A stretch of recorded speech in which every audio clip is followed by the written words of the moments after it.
queria puxar exatamente, Beto, essa questão com o Ronilson, que é exatamente o encontro em si, a natureza do encontro, né? Tem muita gente comentando, olha, é um líder autoritário encontrando um líder que está agindo de forma autoritária, que pode conduzir esse país, inclusive, para o autoritarismo. O que a gente vê também de cima, pelo que está acontecendo, Ronilson, é uma coisa que era comum até no mundo século XX, você está vendo uma dança de potências, né? Uma dança de potências, duas superpotências, na verdade, discutindo o destino da Europa, sem a presença da Europa, inclusive. Eu completaria nessa conversa sobre o país estar sendo conduzido para o autoritarismo nos Estados Unidos. Eu diria que os Estados Unidos, de alguma forma, já chegou lá, né? E é isso mesmo. Acho que não é muito diferente, pega um gancho do que o Beto falou. Acho que tem esse fascínio realmente pela figura do Putin. E você está certo. De fato, nós temos uma dança de poder de duas superpotências, pelo menos grandes superpotências nucleares, econômicas certamente, pensando nos Estados Unidos, mas que estão nas mãos de líderes com um espírito autocrático muito forte, né? A The Atlantic publicou um artigo, não sei se hoje ou se ontem, mas um artigo que fala desse pequeno ciclo eles chamam de clube, de pessoas que hoje estão tomando decisões de segurança nos Estados Unidos, trazendo as consequências, né, do fato de Trump ter afastado especialistas de carreira, né, em segurança nacional, em geopolítica, afastar todo esse quadro tão qualificado, tão experiente em termos de diplomacia, em termos de política, de geopolítica, pensando os Estados Unidos ao longo de décadas, para ficar com esse pequeno clube, né, que tem o Rubio, que tem um J.D. Vance, pelo amor de Deus, até ontem um parlamentar quase inexpressivo, que se torna um autor de best-seller. Essas figuras que vêm de celebridades de televisão e que integram hoje o quadro de segurança internacional, ouvindo esse grupo que, na verdade, são os amigos leais de Donald Trump, que fazem exatamente aquilo que Donald Trump quer. E o que é muito arriscado, né? O Trump não tem palavra, não tem estratégia, ele fala qualquer coisa, faz promessas extremamente ensandecidas, né? Quando ele tomar posse e a guerra da Ucrânia entre Ucrânia e Rússia acabaria, é uma coisa que ele não tem controle nenhum, quer dizer, tem um poder de pressão, mas o poder de pressão que Putin nitidamente despreza ou não leva em consideração, e o resultado do encontro é exatamente esse, né? É um show único de Vladimir Putin, muito mais de Putin dizendo muito mais o seu poder e o seu poder de decisão, e Donald Trump ali fazendo daquele mestre de cerimônias de sala, querendo não ficar feio internacionalmente, mas ao mesmo tempo tendo de recuar, que não tem como fazer toda essa pressão ao Putin, e coloca o mundo de alguma forma como refém dessa dança totalmente desincronizada desses dois líderes com esse espírito autocrático muito forte.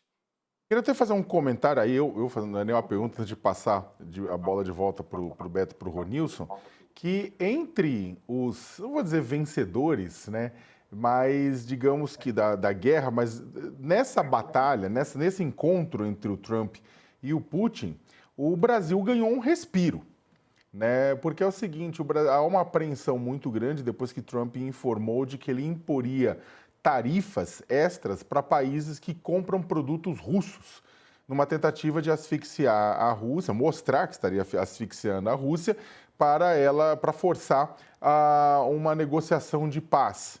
Tanto que ele impôs uma tarifa extra à Índia, chegando a 50% no total, mais 25%, devido à compra de óleo diesel russo. Só que ontem mesmo, depois ao ser questionado em entrevista à Fox, entrevista que ele deu à Fox News, né, sobre essa questão de sanções à China, que compra derivados de petróleo da Rússia, se ele está pensando, se o Trump está pensando em baixar sanções a Pequim por conta disso. E o Trump respondeu o seguinte: bem, por causa do que aconteceu hoje, acho que não preciso pensar nisso. né? Ou seja, pensar nas sanções. Aconteceu hoje a conversa que, por mais que não tenha chegado a um cessar-fogo, ele achou positivo. Pelo menos aquele teatro foi muito, como falou nossos convidados, foi muito também positivo para ele e para Putin. E ele falou que talvez tenha que pensar nisso em 2 ou 3 semanas, mas não precisamos pensar nisso agora. Acho que a reunião correu muito bem. Ou seja, como ele ainda está colhendo os louros desta reunião, está colhendo os frutos desta reunião, há um diálogo aberto, peteca lançada para a Ucrânia.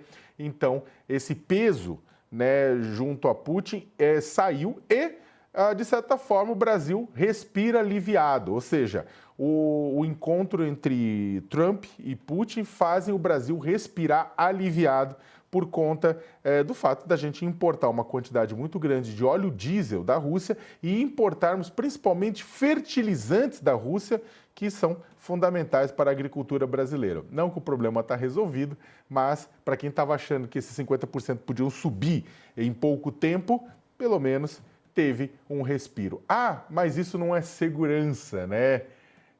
Quem está, bem, a menos que você esteja trancado numa caverna nos últimos meses, vai perceber que segurança e certeza é uma coisa que o mundo não vai ter por muito e muito tempo. Beto, continuando, tinha mais uma pergunta rápida para você e para o Ronilson, antes da gente passar adiante na pauta, que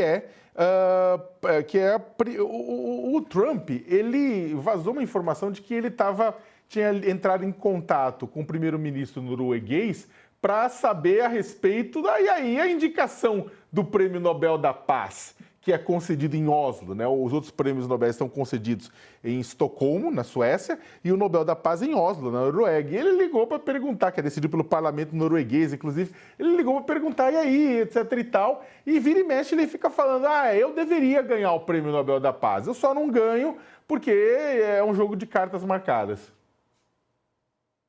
Pois é, já dizia o ditado tradicional português que autoelogio em boca, né, elogio em boca própria é vitupério, mas para o Trump o que é isso?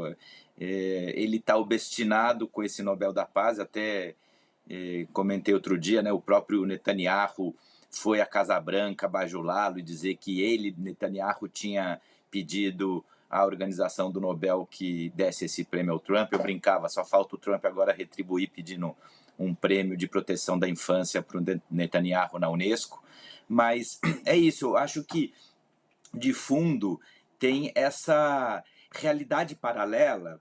Vejam só, né? A gente está há 6 meses de governo Trump, Léo. Não estamos falando de 2, 3 anos. Em 6 meses, veja só o tamanho do estrago, porque lembra muito uma dinâmica que a gente viveu nos anos de Bolsonaro, onde diariamente tinha uma polêmica nova, uma tensão sobre a mesa, só que quando o Trump ele faz isso em escala mundial.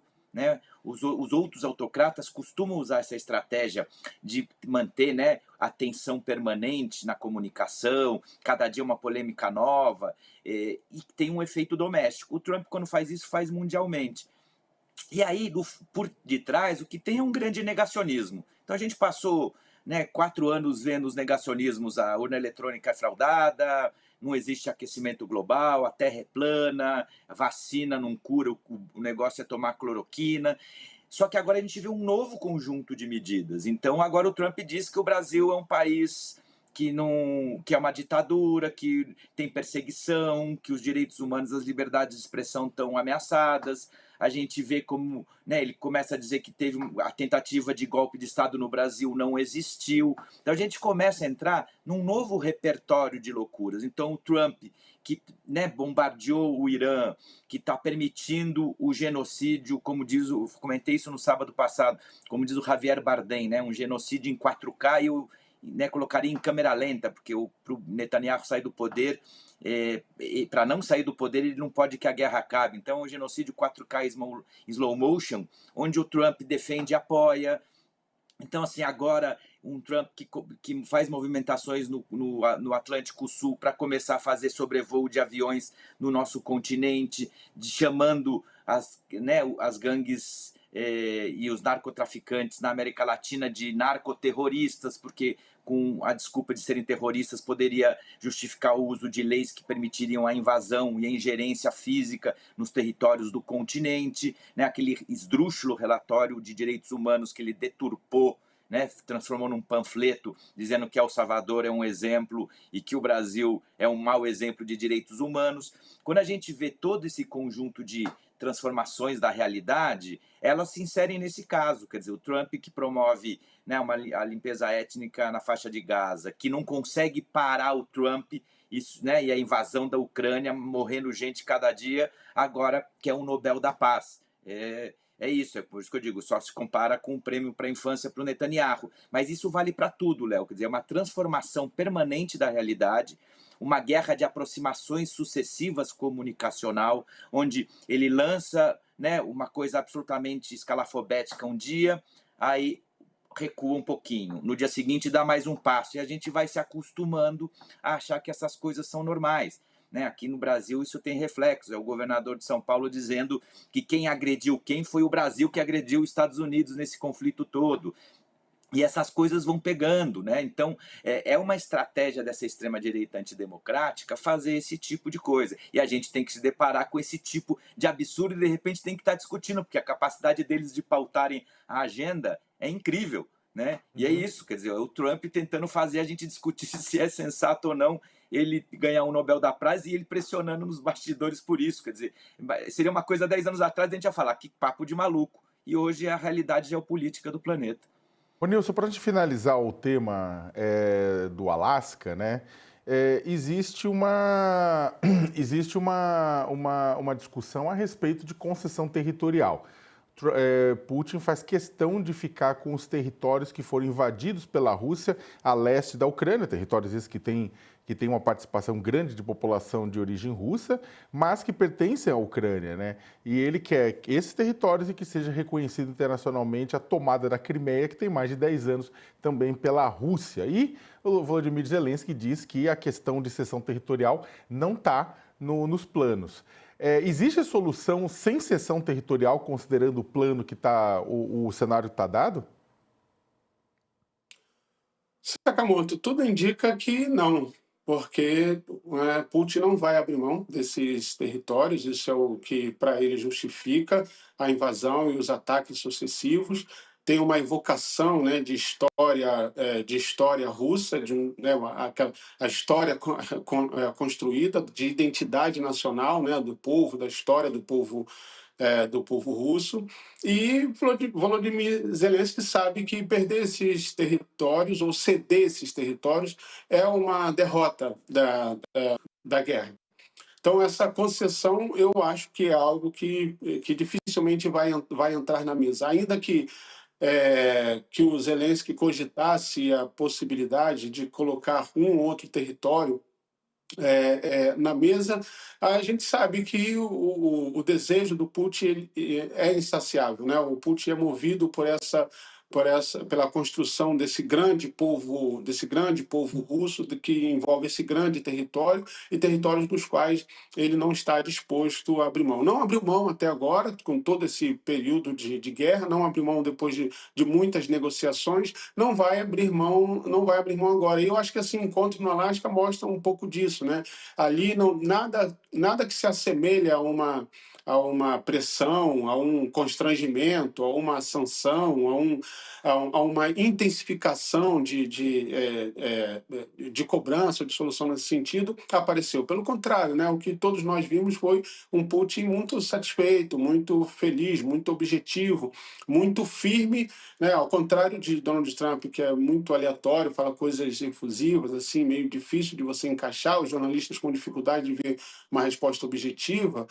O Putin é exatamente o contrário, né? Ele foi muito objetivo e muito direto e saiu muito satisfeito, e a gente sabe o que significa o sair satisfeito. Então, tudo isso para dizer que é muito difícil que a questão territorial seja concedida como uma possibilidade conta da Rússia, porque essa é a guerra para Putin. Não existe uma forma na cabeça de Putin, não existe uma forma de conceber um cessar-fogo e um fim equânime, simétrico, levando em consideração a perda, o não resgate, o retorno desses territórios.